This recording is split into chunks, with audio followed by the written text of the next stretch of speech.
ओम शांति। बस आज तो नींद जल्दी खुल गई ब्रह्म मुहूर्त में, तो सोचा अस्तित्व की कुछ मांग है, कुछ गाना बाकी है।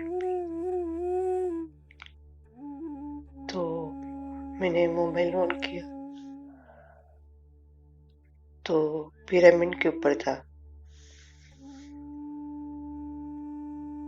2-3 दिन पहले ही मैंने ओशो की स्पीच में सुना कि कोई एक वैज्ञानिक है, वो रिसर्च कर रहे हैं पिरामिड के बारे में। तो उन्होंने पेपर का बनाया पिरामिड, और उसके नीचे कुछ मरी हुई चीज, समझो कॉकरोच है या माउस है, ऐसा कुछ। तो उसके ऊपर जो सड़ने की प्रक्रिया है वो एकदम मंद थी, मीन्स असर नहीं करती थी। ऐसे तो हम कहते हैं ना कि अगर ऊर्जा हमारे शरीर में से निकल गई है, प्राण ऊर्जा, तो फिर वो जो हमारा भौतिक शरीर है पंच महाभूत का बना हुआ, वो ज्यादा टिकता नहीं है और सड़ने लगता है। तो ये जो पिरामिड की बात है, ऐसे यदि भी मैंने करीब 15-17 साल पहले भी सुनी थी, लेकिन ज्यादा ध्यान नहीं दिया था। और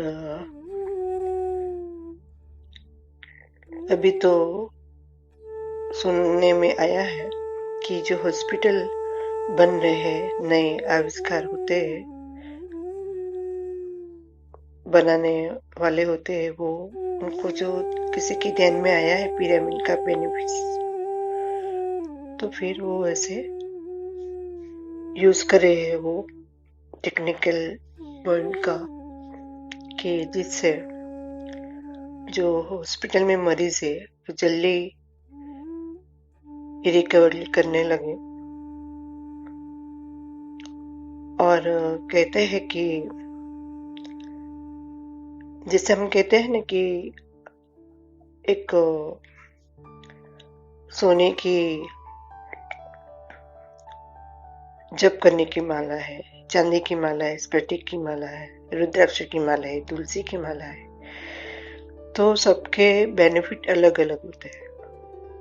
उसके ऊपर काउंट करके करके हमने जप किया तो वैसे ही ये जो पिरामिड है उसकी भी साइज रहती है 9x9, 24x24, ऐसा कुछ। तो उसके अलग अलग बेनिफिट्स होते हैं। और कहते हैं कि अगर फ्रीज के ऊपर हम उसका यूज कर सके पिरामिड का, तो जो फ्रीज में चीज है उसकी गुणधर्म बदल जाएंगे, मीन्स उसकी गुणवत्ता और ज्यादा बढ़ जाएगी। अभी तो जो दवा हम खाते हैं वो भी कोई लोग वो पिरामिड का ऐसे बॉक्स आता है उसमें रखते हैं। हाँ, ये बात तो है कि हमारा मन जैसे सोचेगा वो भी एक पार्ट क्रिएट करता है हमारे हेल्थ में बदलाव लाने के लिए। तो थोड़ा मगनो तेरा तुझको अर्पण, क्या लागे मेरा। जय हो। हरिओम तत्सत।